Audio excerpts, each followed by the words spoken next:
listening to Cooper Talk. Welcome to Cooper Talk. I'm your host, Steve Cooper, and remember, I'm only as hip as my guest. And I got to tell you something, people. My guest today is also a fellow New Jersey person, which I love. I know he's from Montclair, which is up north. I'm originally from Cherry Hill, which is down south. And the difference is about 75 miles. And they say Taylor ham, and we say Taylor pork roll. And if you have no idea what I'm talking about, Google it. Anyway, we have a great show. My guest has a brand new album coming out. It's a live album. He's a Tony winner. He's a Grammy winner. He's just a hell of a musician. And my guest is Duncan Sheik. How you doing, Duncan?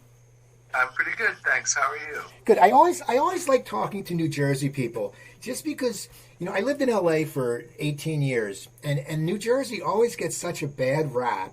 And I know you're no longer in New Jersey, but it's actually a pretty state. Sure. I mean, it's an incredibly varied state.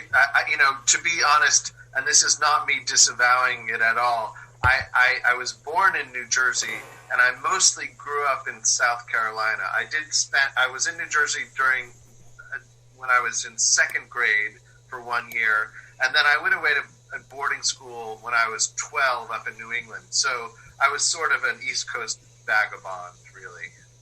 Now, I want to talk about your career, but I want to talk about the new live album, and it looks great. I saw an article on you in the Huffington Post about it, and it's live from the Cafe Carlyle. How did you pick that place to record it? I know you had to get a week gig there, and did you plan to record it the whole time, or did you just get that vibe going? Yeah, no, I knew that. I knew I was going to be playing there 5 nights in a row, and it's fairly unusual to do a residency like that where you can kind of park a proper kind of recording system there in the room, and you can, sort of make sure that over the course of 5 nights you're going to cross your fingers and hopefully get good takes of the songs you want to put on the record. So it was just sort of a nice opportunity to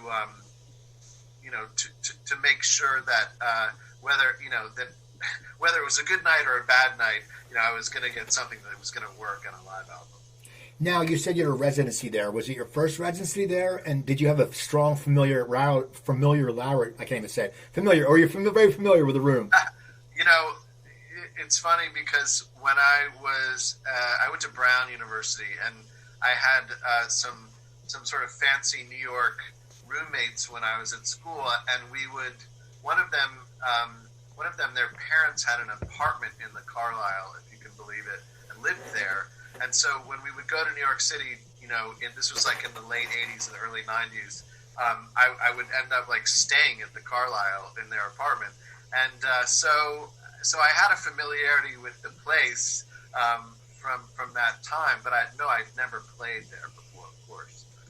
Now, when you decide to do a live album, and you said it was 5 nights, does it get you a little more nervous? I used to do stand-up comedy, and when I would do an audition tape, if I knew I was getting taped, I get a little more nervous. You think, instead of just being relaxed and letting it flow, because you think, well, I'm taping it, it has to come out good.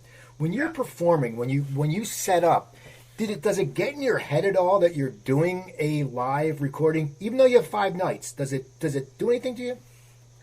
Yeah, and in fact, I would say to the audience, I may stop and start songs a couple times because we're recording this. So, don't freak out if I play the beginning of Touch Me a few times. But in the end, I don't think I ended up having to do that at all.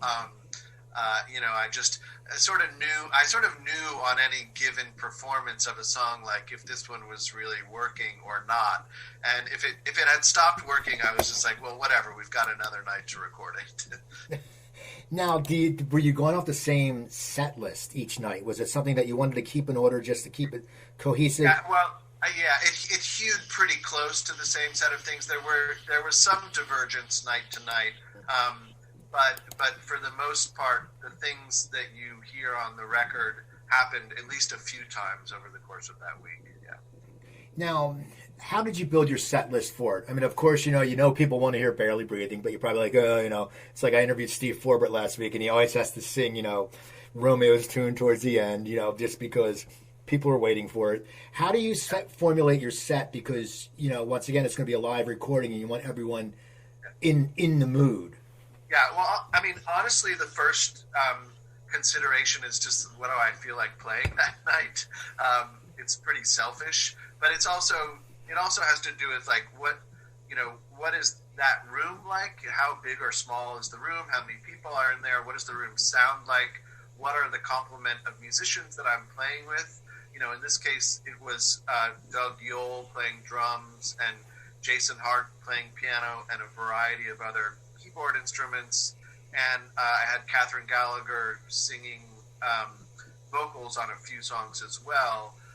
So it's not a rock band. And sometimes I do this kind of show with a string quartet, but I didn't have a string quartet because there's not really room there to put too many musicians, to be honest. So it's kind of like what are the songs that I can do as a trio and have them come off. Now, you shot a video for Fake Plastic Trees. How did you choose that song to play? What as I was reading, it's a cover, but you said you're not really a huge fan of covers. But how did you ever start getting that into your repertoire? Well, so yeah, I mean, it's funny. I'm releasing a live album, but then they asked me to do these kind of live video takes of the songs that are on the record. But that's not actually the version of the song you're going to hear on the record. So I just want to state that for the record. But yeah, Fake Plastic Trees is a song that I've been playing since before I was signed to Atlantic Records. It was kind of like the only cover song I played for a long time. I still consider myself one of the world's worst campfire guitar players, singer-songwriters, because I have very, very, very few songs in my repertoire that are, the usual standards of that oeuvre. But that's, for some reason, Fake Plastic Trees is just a song I loved in 1994 when it came out, and in a way it sort of got under my fingers really easily, and it was a song I could sink my teeth into as a singer quite easily. It has a really nice, satisfying build to it, so that in a way that was like the only song I would cover for a really long time until I did my covers album in 2011. Tell me about your covers album, because I know Matthew Sweet did one with Suzanne Hoffs. Steve Forbert just did one. Tell me about it, and how do you choose? Because as a musician, you have influences, and there's probably people you admire that are your influences. To put them all together, tell me about the whole process, because this kind of stuff fascinates me. Well, the covers album that I did, it was called Covers 80s, and it was basically songs by bands and artists who were from the UK, who were kind of my big influences when I was a teenager, and they tended to be sort of electronic music in whatever fashion, with the exception of the Smiths and sort of the Cure. But otherwise, they were all bands that were heavily used drum machines and synthesizers. And the concept behind it was to take those songs that were very, very electronic in their sonic palette, and to reimagine them sort of using only acoustic instruments. But not just guitars, but things like dulcimers and harmoniums and banjos and whatever else I had sort of lying around. That was human hands playing a wooden instrument, and so that was just like a lot of fun deconstructing those songs that were sort of synth pop songs and kind of putting them in completely different clothing. Now, were you very happy with the final product? Yeah, I mean it's interesting, that covers album. I think when it first came out, it was kind of a non-event, but over the past decade, it's, people have kind of paid a lot of attention to it, and it just continually, it sort of pokes its head out there, in some way or another, or on YouTube or whatever. So I'm really happy that it exists. Now, you said some of your influences, and when you were in your teens or whatever. When did you start getting into music? What was your household a musical household? What brought you into the whole music genre? Sort of. I mean, my mom's mother, who was originally from Scotland, she was a very good and very sort of dramatic classical pianist who would play like Rachmaninoff, and she was like pretty intense personality and musician and artist. She was a visual artist and a musician, really great woman. And so, she was there and very encouraging of my musical pursuits. I got my first guitar when I was 6, and around that time, my mom had a boyfriend who was a guitar player who gave me a copy of Yes, Fragile. This is like 1977, 1976, 97. And I was young, but I was really into that record. So I don't know, there was something about the more adventurous subgenres of rock music that appealed to me, even as a really young kid. And that's, I sort of have been listening to the same stuff ever since. Now, when did you actually start putting it together and getting a band together and looking and saying, you know what, I'm pretty good at this and I really dig it? Well, again, I was throughout sort of elementary school. I was playing guitar, and I would like go over to a friend's house who was a drummer, and we would just sort of jam. And I think by the time I was in 6th grade, I was in the sort of high school rock band. So everyone else was older than me, and we covered Def Leppard and Van Halen and Blondie. It was sort of like a smorgasbord of like early 80s radio rock that you might have heard in South Carolina at the time.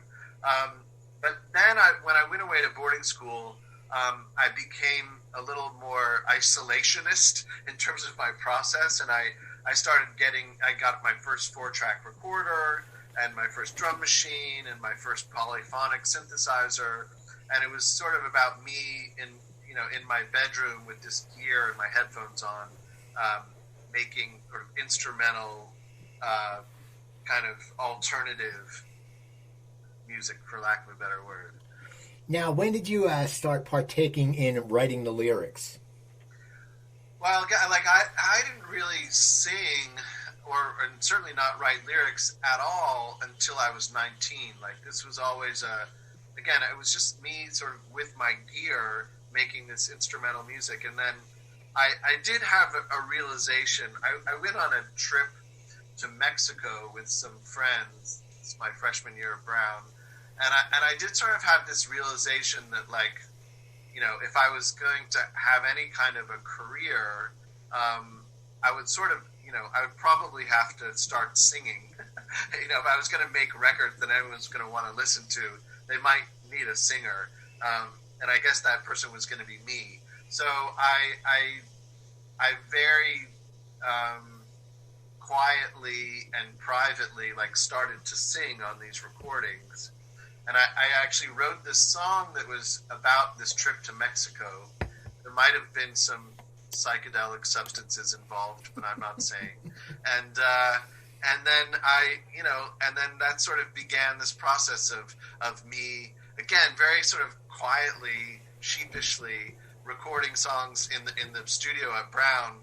And then, eventually as I got better at it, I would let people listen to them. But they were still, just recordings. And it took me a really long time to be able to get on stage and sing in public and have any sense of sort of any comfort level at all with that. What was your major at Brown? Because I just remember when I went to high school, a guy I remember he got a 1480 on his SATs, and he was so smart. And he went up to Brown, and I think he went for computers, and he just came back and saying, I go with these really smart students, and they make bongs out of everything.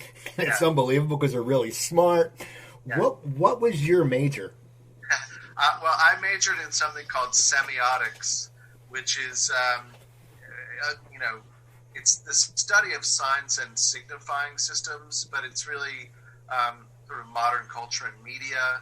And it was something that I could major in, where I could study a lot of things in a lot of disparate mediums and kind of put it together and call it a major. So, I could study like 60s Italian cinema and make sort of Fisher-Price movies in the art studio, and then be in the recording studio and make music there, and study, psychoanalysis and feminism and linguistics, and then just all sort of roll it together and call it a major. So in that sense, it was really nice, because I didn't have to just be, playing scales all day or studying sort of theory or composition. I wasn't sort of, I wasn't hyper focused on just one thing. It was really about many different sets of ideas, which, again, I think that sort of helped me, in terms of things that happened later in my career, branching off into different mediums in music. Now, it's funny, though, because, you went to Brown, and I know you knew Lisa Loeb, and you knew Tracy Ellis Ross, and they're, all of you are such talented people. And so many of us, though, think of Brown as an academia school, that when you hear those people went there, it's surprising. Was there a lot of, people who wanted to be artists and performers when you were there in your class? Yes, definitely. I mean, of course, there's a side to Brown that is like engineering students and med students, and there's a sort of a Euro trash side to Brown. It's that there are these little sort of universes within the school, but there's definitely there was a really intense theater scene there, which I wasn't really part of at that time, but a lot of cool kids came out of that. And, there's myself, David Yazbek went to Brown, who's also a very, as very successful Broadway composer. And Lisa, and I think there were definitely a fair number of artsy fartsy kids there, especially in the late 80s. I think it maybe changed a little later on, but at that time it was a pretty arty place. So you get out of Brown. At that point, what is going through your mind? What is your focus? Are you want to pursue music? I mean, what do you want to do? Because you went to an Ivy League school, which that's really cool. Yeah, I mean, again, if I knew then what I know now, I probably would have. I would have done things very differently, but of course, that wouldn't have helped the cause. I mean, I went out to LA with a set of demos, that sounded okay, but it wasn't anything to write home about. And I was really pretty unfocused, and it wasn't really clear to me how it was going to happen, that I was going to get a publishing deal and a record deal. But I did, and I did. Once that happened, I did start working really hard at writing and recording things. So call it what you want. The universe putting me in the right place at the right time, or whatever you will. But that's how it happened. Yeah. Now, did the deal come pretty easily? I mean, what was some people have stories where they go, well, I was just unbelievable. The next thing you know, I had a record deal. Some people said I was slugging along for 10 years, and finally someone said, give this guy a shot. Yeah. What's your story behind your record deal? Yeah, I mean, it happened. It happened very quickly in sort of in 3 bits of slow motion. So I got signed to sort of a small indie label pretty quickly when I got to LA, but it wasn't a deal that really amounted to anything. Then I got a publishing deal with BMG, and they were very helpful, and ultimately they were helpful in sort of putting me in front of the folks at Atlantic Records. So within about 2.5 years of being in LA, I'd finally gotten a deal with Atlantic, and that, and then after that I went off to France to record that first record. So I don't know if you want to say that was happening fast or happening slow, but that's how it happened. Well, so you record the first album and you have a hit off it. So, yeah. I mean, and it's something that,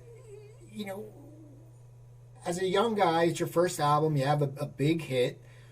What kind of pressures do you feel? Do you feel them right off the bat, or are you just so swept up in the moment and then doing this and doing that? I mean, how do you handle it when you're a young guy with a hit on your first record?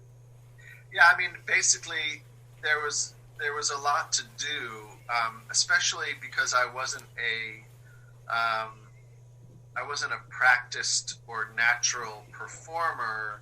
So, my first tour, I went out opening up for Jewel, and I was playing relatively big places, 1,000, 2,000 people a night. She had a big hit record at the time, and so it was kind of a trial by fire, and I was just trying to get my act together as a performer, as a singer, and I really just frankly wasn't very good at it, and I was really self-conscious, and so that whole first album cycle was really about me sort of playing a lot of shows and spending time behind the microphone trying to become more comfortable as a performer. And of course, there was that side of it of shooting music videos and doing press and being in magazines, and there was a fair amount of New York City shenanigans and partying that goes on along with that process, which is all fine. But yeah, my memory of that time is really trying to get my act together as a performer. Now, do you remember the first time you heard yourself on the radio?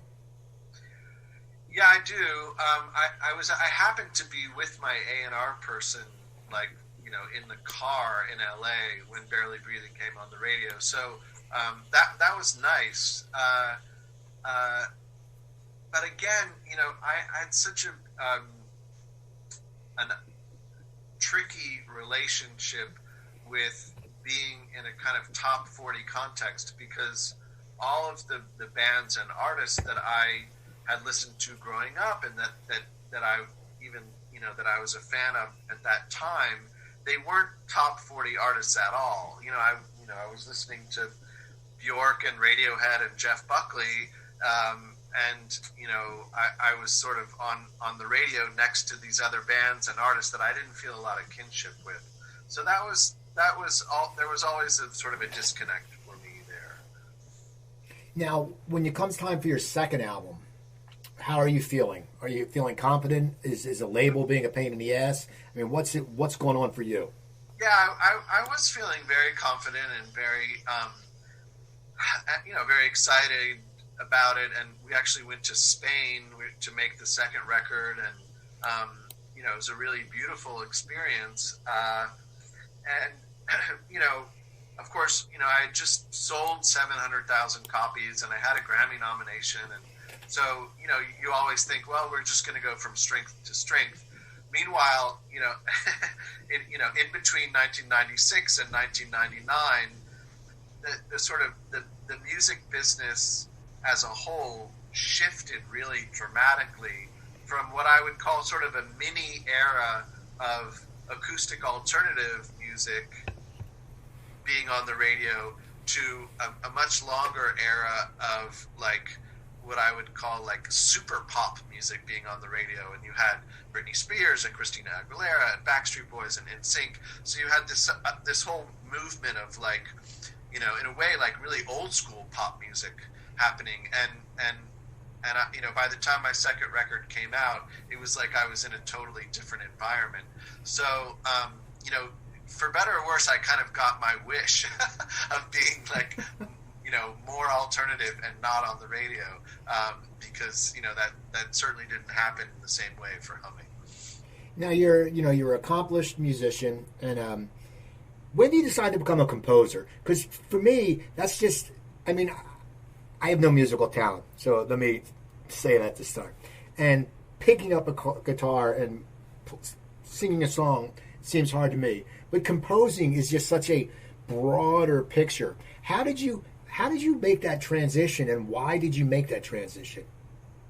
Well, so I was really interested in the sort of technology of making music from a young age. You know, as I said, I had a 4-track recorder when I was 14, and I was, I had my first synthesizers when I was 12, 13, and drum machines, and basically as a musician, I play pretty much anything that has frets or keys or that you hit. I don't play anything that you bow or you blow. That's sort of my motto. But I do play a lot of instruments, so I was always experimenting with pretty broad sort of sonic palettes. And then, when I made my first couple records, I was working with a really great producer, Rupert Hine, and a really great orchestrator named Simon Hale, who came and did the string arrangements. He's really done that for all of my records and a lot of my theater projects as well. But, I knew sort of, I knew how to put the pieces together for these things. And really, to be honest, writing music for theater, as a composer, certainly the way I was doing it, it's just not a million miles away from writing pop songs. I mean, it ends up existing in a different context, and it needs to serve a different set of functions. But a song like I Don't Do Sadness from Spring Awakening is really not very different at all from any of the songs that might have existed on any of my records. Now, how did you get into it? Did someone approach you? I mean, yeah, it's something. Sure. Yeah. So, very long story short, I've been a practicing Buddhist since I was 19, and I met another Buddhist here in New York, this guy named Stephen Sater, who was a playwright, and we became fast friends, and he asked me to write some music to a song lyric that he had in one of his plays, which I did, and then that process, basically that began this process of Stephen sending me lyric after lyric after lyric after lyric, and that set of material became Phantom Moon. That became my None Such record, my third album. And while I was recording that record, Stephen gave me a copy of like the Ted Hughes translation of Spring Awakening, which is this German play that was written in 1891. And he said, read this play, and I think we should adapt it as musical. And I was like, oh, Stephen, I hate musicals. That was my first reaction. But I read the play, and I really liked the play. And sort of an idea, the light bulb went off above my head, where I thought, wouldn't it be interesting if you wrote music, if you adapted this play as a musical, and the music was kind of alternative rock, like actual, authentically alternative rock, as opposed to some sort of like musical theater music dressed up as alternative rock, which I think was a lot of what you had seen and heard before. So that was sort of the idea. And, in the end, ultimately, I think Spring Awakening as a score, it sort of exists. It comes out of 4 different genres of music, if you ask me. One is folk music, one is alternative rock, one is really electronic music, and one of them is 20th century classical music. So those were sort of the big sort of 4 influences, things that were going through my head when I was writing the score to that show. But I think people think of it as alternative rock because of things like Totally Fucked and Bitch of Living and songs like that are kind of like the marquee songs of the show. But it's a pretty varied score. Now, it opened off-Broadway. Are you still involved when it opens? What's the composer's role in the play in the early days? Are you on set every night? Are you there? Yeah. Or what is your job? Yeah, certainly during, you're there through the whole casting process, through the whole rehearsal process, through rehearsing the band and hiring the musicians and, working together with the sound designer. And then during the whole preview process on Broadway, shows go to Broadway, and they'll run for 8 or 10 weeks before they officially open, and during that time you're making changes to the show. So you're there every day, all the time, and frankly, during that period, which was exactly 14 years ago. It was the winter of 2016, or 2006 rather. During that time, when the show was in previews, I remember, we were in a 1,100 seat Broadway house, and we had maybe 200 or 300 people a night coming to the show. And I was so naive about it at that time. I was like, well, that's great. Like 200 people are coming. Meanwhile, the producers and everybody else were freaking out. Like, this is going to be a total disaster.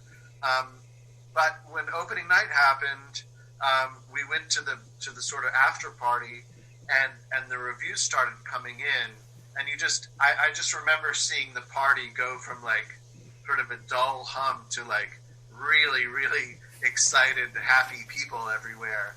And we were like batting 1,000 with the reviews from the New York Times on down, and the show really took off after that point. So it was a fun time for sure. Well, you won a Tony for that.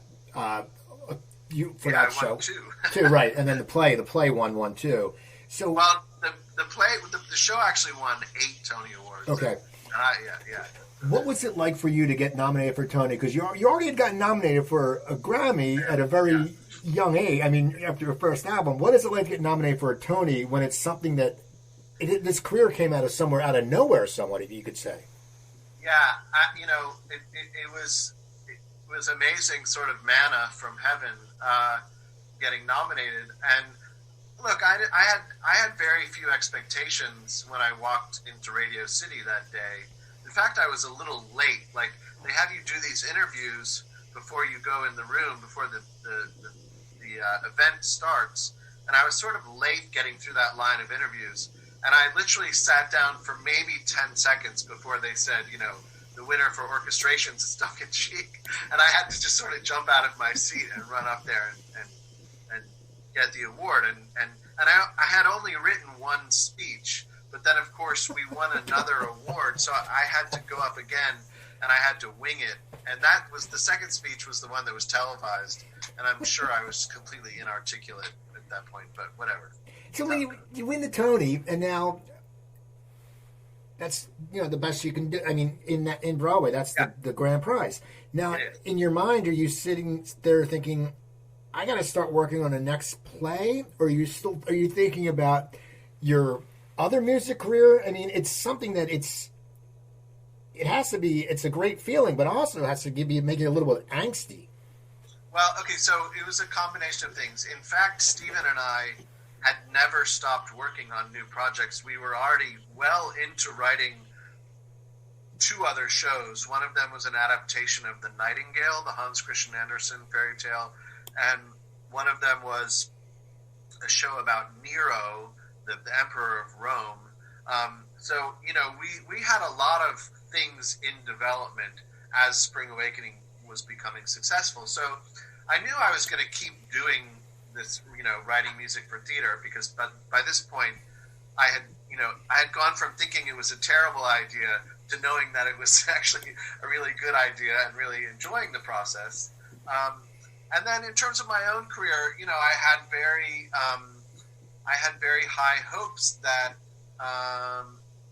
this was going to kind of help me find a new audience for my own records, and kind of be a kickstart or a restart of my own career as a singer-songwriter performer myself, which it sort of was, but in fact, the 2 worlds of kind of musical theater aficionados and then people who buy, rock records, or art rock records, or whatever you want to call it, those are 2 very different worlds, and they don't really mix that much to this day.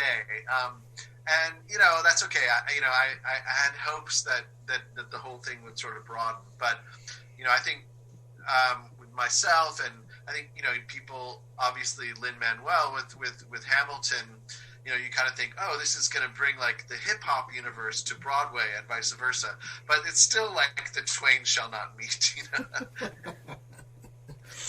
Now, you also, you wrote the music and lyrics for American Psycho, which that's one of those, I read the book, I read the movie. In fact, I just told someone I would love to have my Zoom background as Patrick Bateman's apartment. I think it would freak people out. Either people would get it or they wouldn't. Were you a fan of the movie and the book, or how did that all come about? I was a fan of Bret Easton Ellis, but I wasn't. I had read American Psycho when I was in college, and it was and is a very disturbing book.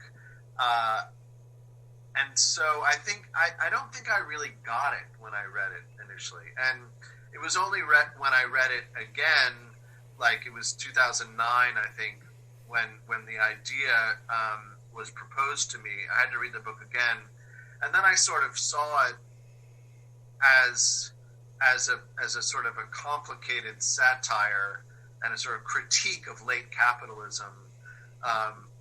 Then the book made a lot more sense to me and became a lot more interesting to me as material on which to base a musical. But it took a minute to sort of adjust my thinking about it in order for it to make sense. Was it easy to write? No, not at all. I mean, I knew right off the bat that the sort of sonic palette that I wanted to use for the score, which was basically kind of electronic music that you might hear in a nightclub in New York City in the late 80s, and the sort of gear that comes along with that. But then, it was tricky to find the balance in the lyrics, to find a balance of sort of darkness and then satire and humor and sort of earnestness and sincerity, and sort of intellectual critique. It was a weird set of things to try and balance. And again, look, it's up to the theater goer and the audience as to how successful it was at doing that. But I just hope that it sort of has another life. And part of me really wishes maybe that we had waited another year to open the show, because it would have been very different to open American Psycho during the Trump administration than it was to open it when he was still sort of a joke of a candidate. Right. Now, how do you pick the projects? I know, because you sat there, you did Because of Winn-Dixie, which sounds completely different than American Psycho. Yeah. I mean, is there something that, do you get a lot of projects pitched to you? Or, I mean, how do you get these projects? Like Because of Winn-Dixie, explain that. Well, it's the problem is I get these pitches, and most of the time my initial reaction is, there's no way I'm ever going to do this. And then I read the source material and my brain starts working, and I'm like, oh, this book is so charming, and like, oh yeah, like I can totally picture this girl in the the panhandle of Florida in the 80s, like, with the feelings that she's feeling about this dog. And I sort of got into my own adolescence in South Carolina, with my dog, and it was like, yeah, I can totally write this show. So I mean, I end up being sort of a sucker for the material, and then I'm done, and I have to do it. Is it easy, though? I mean, not easy, of course, because, is it easy to throw hats around? I mean, from Winn-Dixie to American Psycho, two completely things, two different, you have to probably be in two different completely mind frames, just because it's two different worlds. I mean, how do you get yourself prepared for that? Do you sit down and is it planned, or does something just come to you and you go, oh, this is what I'm going to write? Well, again, I mean, I think my own, I have very specific things that I like when I'm listening to music.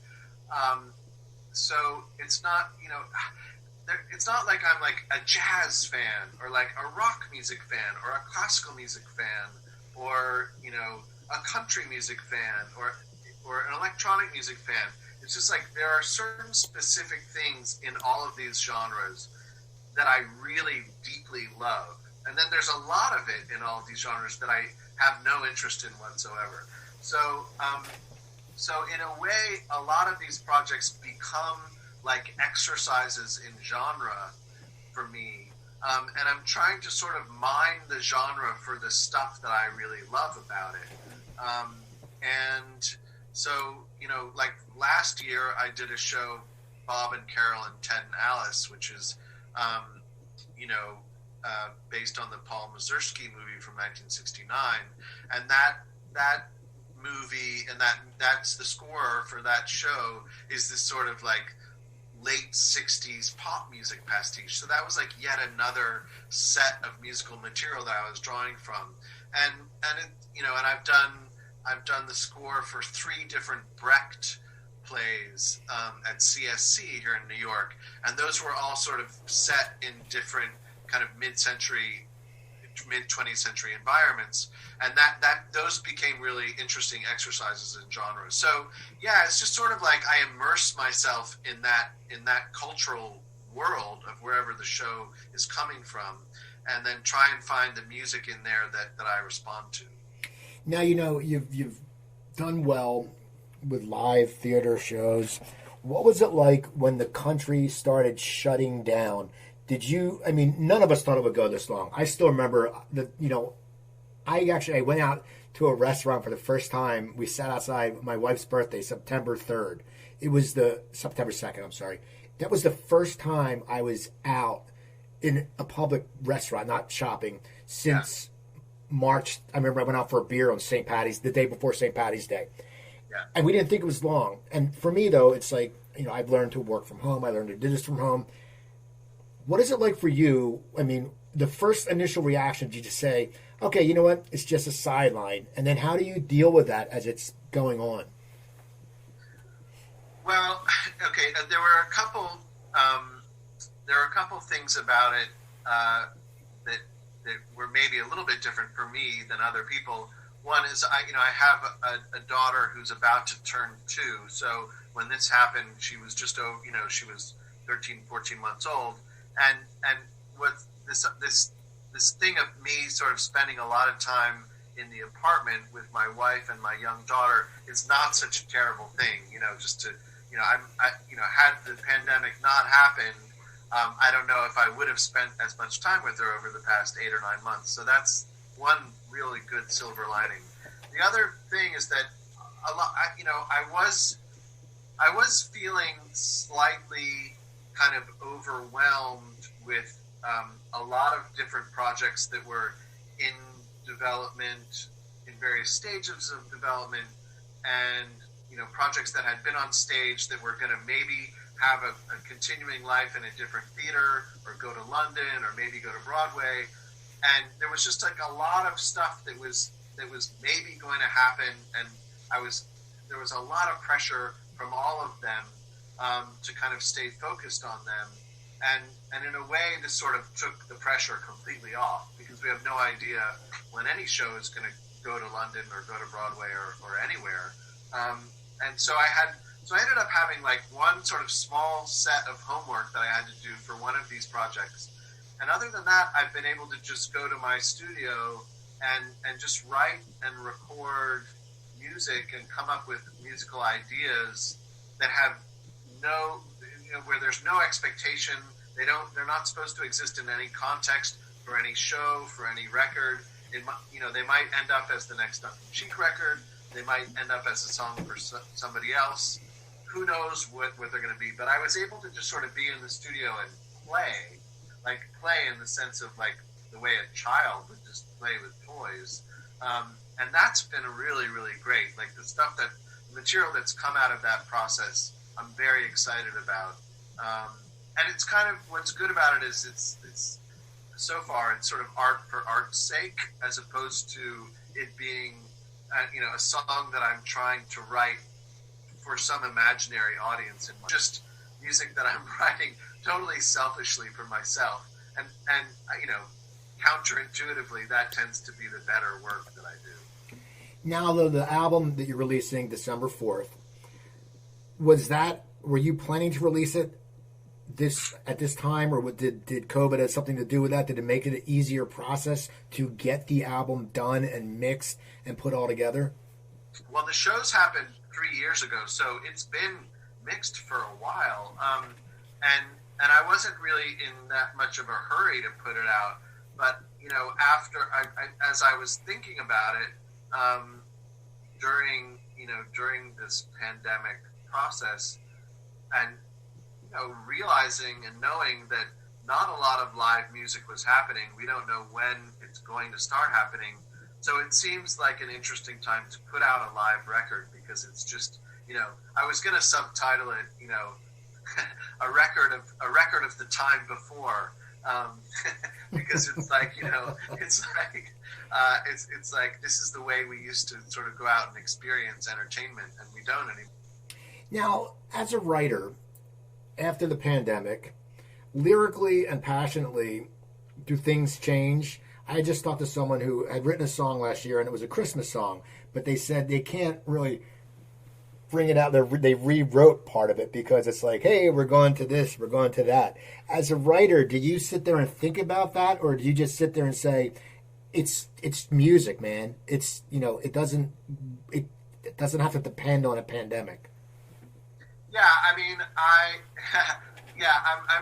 I'm trying not to be particularly topical when I write about things. It's like, when 9/11 happened, I think there were certain artists who kind of rushed to make their 9/11 album or something, and people now have been like, oh, I'm going to make my pandemic album. It's just not the way I operate, and I don't think I have, when those things are happening, I don't have nearly enough perspective about them to write anything cogent about them. I like to do things and write about things always sort of at an angle, so to speak, and that usually requires me having some time away from it. I mean, in the case of a lot of these theater pieces that I've written, it's like, when I'm writing about Nero, I've had 19 centuries away from it. That's sort of what feels more comfortable for me. Now, you'd mentioned earlier that you're a Buddhist. How did that whole process happen? And was it a defining moment that said, I want to change? I mean, I know I talk to people who are different, religions, and there's certain things that happen. How did you end up becoming a Buddhist?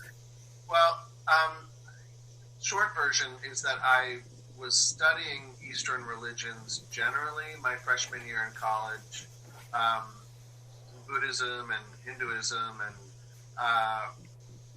and I went out to Los Angeles that summer between my freshman and sophomore year, and I ended up staying with a relative of mine who had been practicing Buddhist since the early 70s.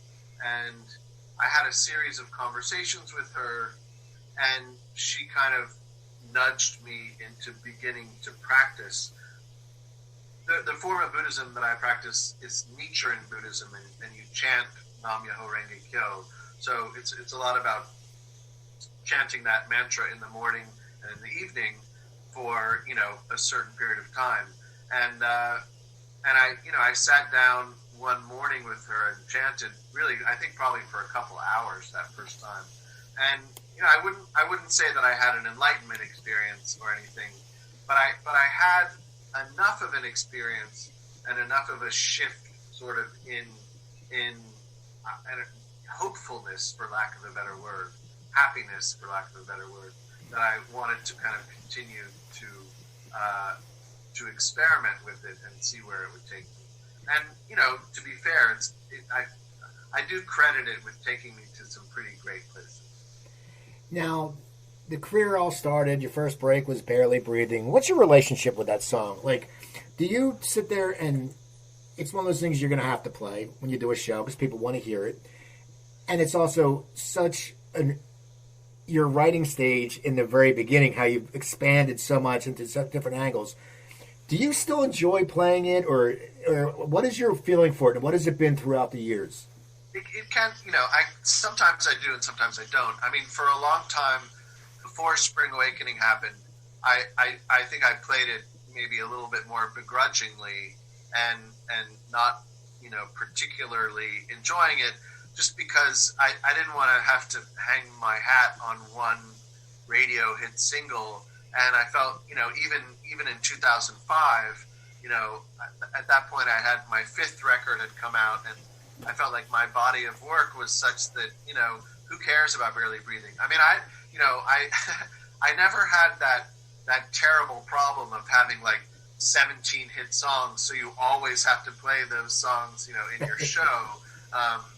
It's not, it's like if you're Hall & Oates, you've got like 19 major hit radio songs. Those are what you have to play. You can't like branch out and play your deep cuts. Really, people get annoyed. Whereas, I guess I'm lucky enough to have mostly just deep cuts. And so, like, again, like if you go see Bjork play a show, she really just plays what's on her new record and maybe a few things that she feels like performing from other records.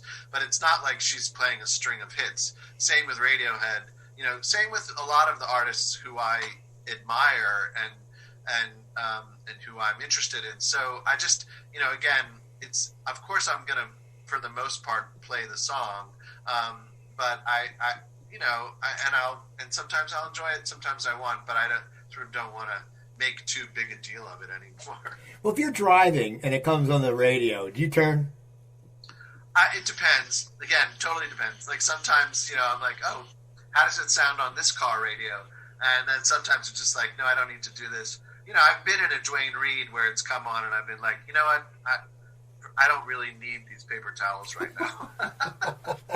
Well, here's a question. When you're driving, what are one or two songs that no matter what, you will turn up the volume? Is there any songs that just hit you? Like for me, if I hear Paradise City, by Guns N' Roses, I just want to turn it up. Free Falling, the same thing. It's just turn it up. Are there any songs when you're driving and you hear in the car that you say, I got to crank this a little bit? There's certain artists, I've got this funny one that you might be surprised by, but like, there's a lot of like Steve Miller songs that whenever they come on, I'm really like psyched to hear those. I'm trying to think if there's some other stuff that comes to mind.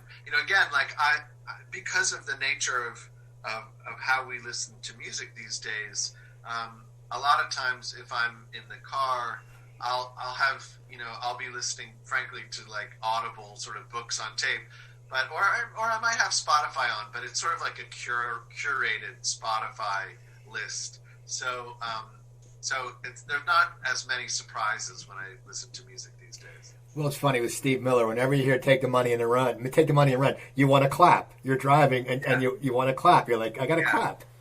Yeah, but I mean, "Fly Like an Eagle" or like even late Steve Miller, "Abracadabra." I really like something about it. I really like.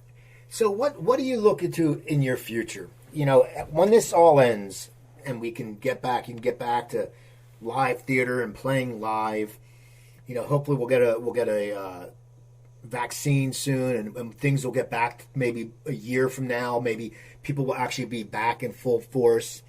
What are you looking to do, or are you just going to let things ride out and know that you can just, as you said, create in your studio? It's like you're playing with toys.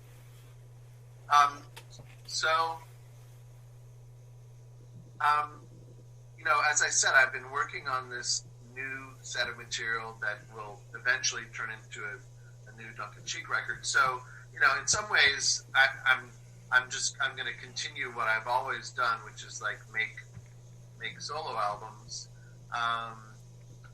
And to what degree, one of the things that I'm sort of excited about is finding different ways of